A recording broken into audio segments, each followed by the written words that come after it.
Hi, this is Janet Skates, and today I want to visit about flowers. I incorporate flowers into some of my canvas pieces, but more often than not, I do a lot of journaling pages and small works, including flowers. So I want to take you through some of the journal pages from my recent Color the World 100 journaling project that I did on Instagram. And you'll notice so many different styles and types of flowers. I love this, the black and white piece. This is a swallowtail caterpillar from my garden. Just incorporating flowers inspired by what I have in my garden or what I see on my walks around the neighborhood.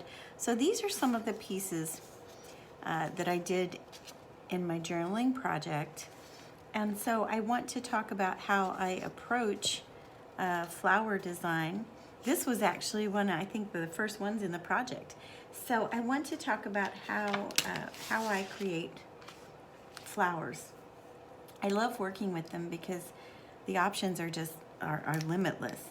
And typically when I begin on a page, a journaling page, if I'm going to use Tombow markers to color and posca pens, then I will use a black posca pen for creating the shapes so that you can get the variety that you're looking for. I think it's a good idea to, like I said, walk around, look outside, look in magazines and get ideas of flowers, but you can vary so many things. So I'm starting here with just a larger middle. And remember, flowers aren't, every petal isn't perfect.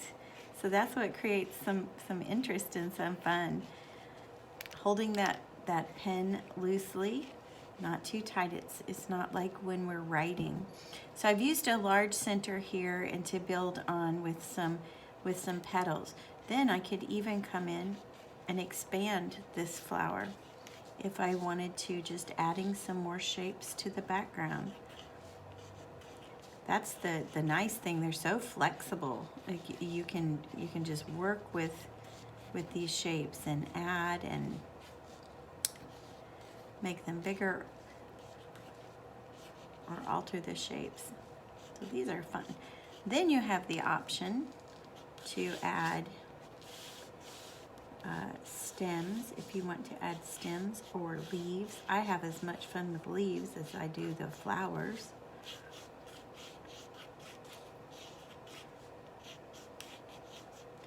So this is just an example, and you can come back here. We could do a crosshatch, a little grid in the middle, or you can add some circles in here. You could leave it plain. Totally up to you. It's really fun to have a sketchbook where you just play with flowers and design your own and get different ideas. So that's one that we could start with.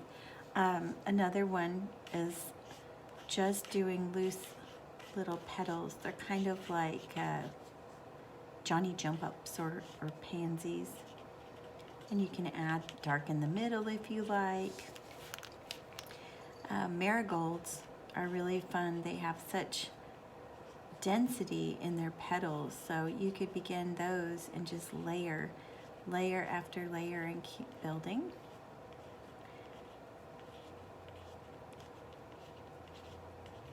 This is very loose work and it's fun, and so I hope that you will just take it and play with it and enjoy it and not let it create too much pressure. When you're creating, one of my favorite flowers is an echinacea or a coneflower that have the very distinctive tops with the petals coming off. And of course, the colors that you can use in your flowers are just limitless. So this one, you could do a fun zigzag pattern.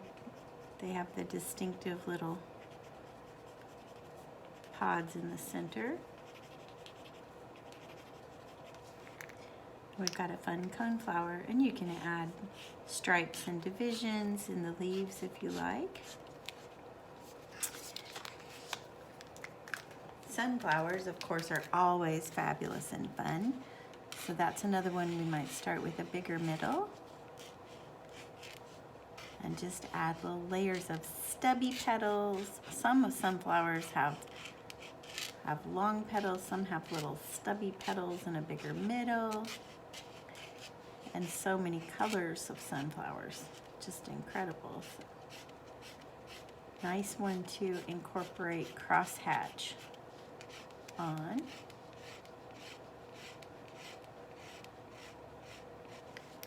And a grouping of those is super, super fun. There's always something almost like a zinnia, just a nice little middle and longer petals.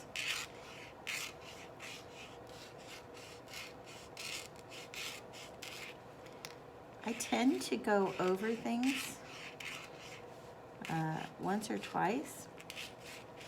I like that depth that creates when I do that, and typically I will come in on a flower like this and do a section in the back where I'm pointing here in a different color than the main section of the petal, and that again adds depth and interest to the work.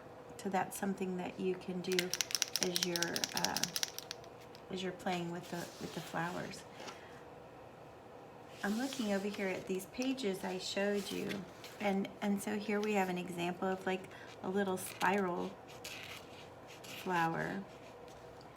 You could also use that for a middle and add petals to expand on that shape and idea.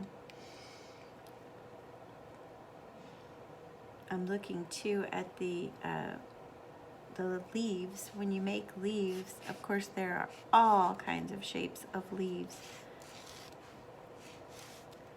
And so you can add little points of interest to your leaves, round leaves. And here I might add darker greens and do the main part in a lighter green.